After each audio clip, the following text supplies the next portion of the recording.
قادر صاحب نے ہمیں جوائن کیا ہے، ماہر قانون، ان سے بات کریں گے۔ عرفان قادر صاحب، سر آج کے اسلام آباد ہائی کورٹ کے فیصلے سے کیا یہ ثابت ہوتا ہے کہ ٹرائل کورٹ نے ڈیو پروسیس نہیں کیا، حق دفاع کا موقع نہیں دیا، سنا نہیں گیا، اور یہ جو تمام تر نقائص ہے جس کی طرف اشارہ چیف جسٹس نے کیا، خود اسلام آباد ہائی کورٹ نے کیا، وہ ٹھیک تھے؟ ہاں، اس سے یہ چیزیں ثابت ہرگز نہیں ہوتی۔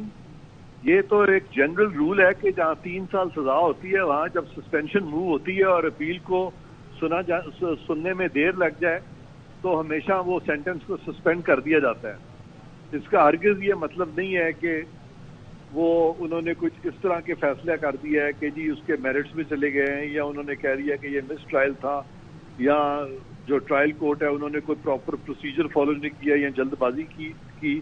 اس طرح کی چیزیں میں یوزلی کورٹ نہیں جایا کرتے، اور وہ ایک ٹینٹیٹیو اسیسمنٹ یہ کرتے ہیں کہ چونکہ اپیل کو سننے میں دیر ہے ابھی، تو فی الحال ان کو پابند سلاسل نہ کیا جائے تا وقت کہ حتمی فیصلہ ان کے خلاف نہ ہو جائے۔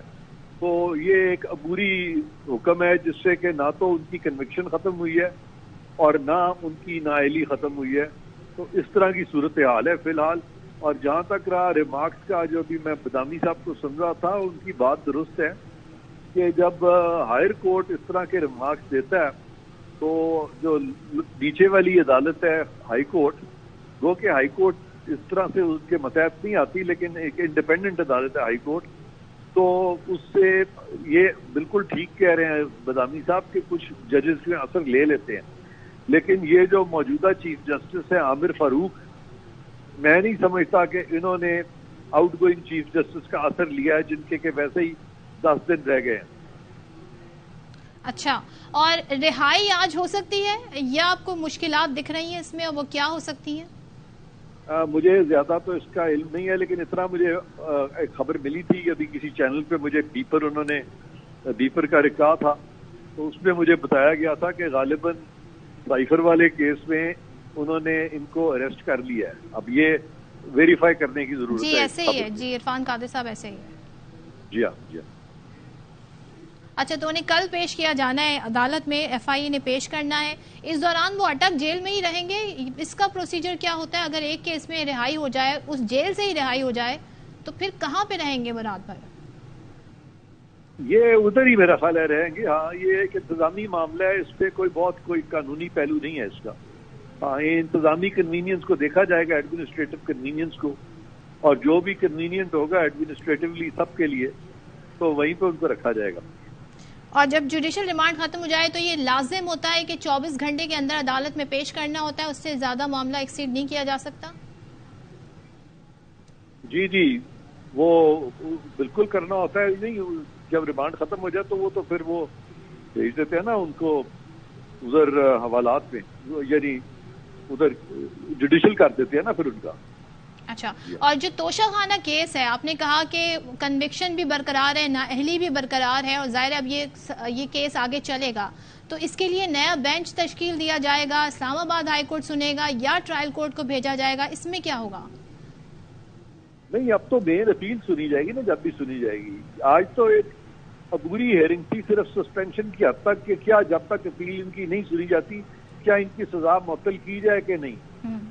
مین اپیل جو ہے اس کی سنوائی ابھی ہونی ہے، تو وہ تو اسلام آباد ہائی کورٹ جو ہے وہ اس کو سنے گا۔ ہاں، 2 ججز سنیں گے۔ اچھا، اور ساتھ میں جو سائفر کیس ہے، اس میں کیا مشکلات آپ دیکھ رہے ہیں؟ آگے کتنا پیچیدہ ہو سکتا ہے یہ معاملہ؟ یہ کافی معاملہ جو ہے سنجیدہ معاملہ ہے، اور اس میں ڈیفینیٹلی ابھی اس میں اس وقت تفتیش بھی ہو رہی ہے، اور یہ معاملہ ابھی چلے گا۔ ہاں، اتنی جلدی تو نہیں ہے منطقی انجام کو پہنچے گا۔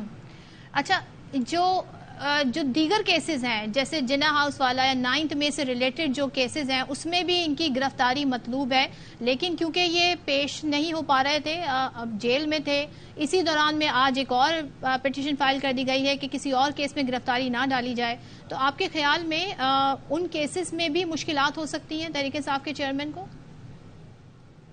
ہاں بالکل ہو سکتی ہیں، کیونکہ یہ سارے کیسز جو ہیں یہ علیحدہ علیحدہ کیسز ہیں، یہ کٹھے کیسز نہیں ہیں۔ یہاں تو ہوتے نا کہ ایک ہی کڑی کا حصہ ہوتے ہیں سارے، تو تو پھر ہم کہہ سکتے تھے کہ جی اگر ایک میں سسپینشن ہوئی ہے تو باقیوں میں بھی ہونی چاہیے، لیکن یہ مختلف اوقات میں یہ اکرنسز ہوئی ہیں، تو اس لیے وہ والی مشکلات جو دوسرے کیسز کی ان کو فیس کرنی پڑیں گی تو وہ تب تک کرنی پڑیں گی جب تک کہ وہاں سے ان کی ضمانت نہیں ہو جاتی یا ان کیسز سے ان کو فائنلی یعنی کلین چٹ نہیں مل جاتی، تب تک ان کی مشکل رہے گی ان کیسز میں۔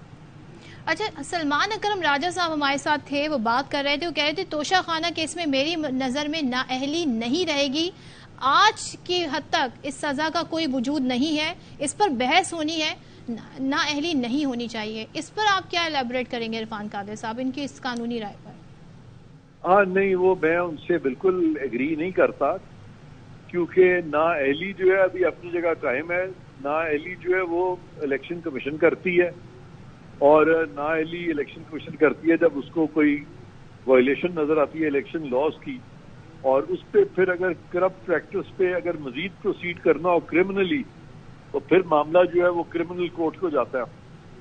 تو اگر کرمنل کورٹ سے آپ کا ایکویٹل ہو بھی جائے تو پھر بھی وہ جو نااہلی ہے وہ پھر بھی رہ سکتی ہے۔ اچھا، اور ساتھ ہی انہوں نے یہ بھی الیکشن کمیشن کے حوالے سے کہا تھا کہ ان کا استحقاق نہیں تھا کہ وہ اس کیس پر کمپلینٹ فائل کرتے، اس پر آپ کی کیا قانونی رائے عرفان قادر صاحب؟ میں اس کے بارے میں کوئی ابھی حتمی رائے نہیں دوں گا، کیونکہ یہ معاملہ جو ہے نا جب اپیل کی ہیئرنگ ہوگی تو اس وقت اس معاملے کو ٹیک اپ کیا جائے گا۔ اور آپ کے خیال میں اب کتنے عرصے تک تحریک انصاف کے چیئرمین عمران خان باہر نہیں آتے؟ اب ڈیفینیٹلی جب تک باقی کیسز میں ایک ریمانڈ کا پیریڈ بھی ہوتا ہے اور پھر باقی کیسز ابھی چلنے بھی ہیں، تو میرا خیال ہے کچھ عرصہ تو ان کو ابھی پابند سلاسل رہنا پڑے گا۔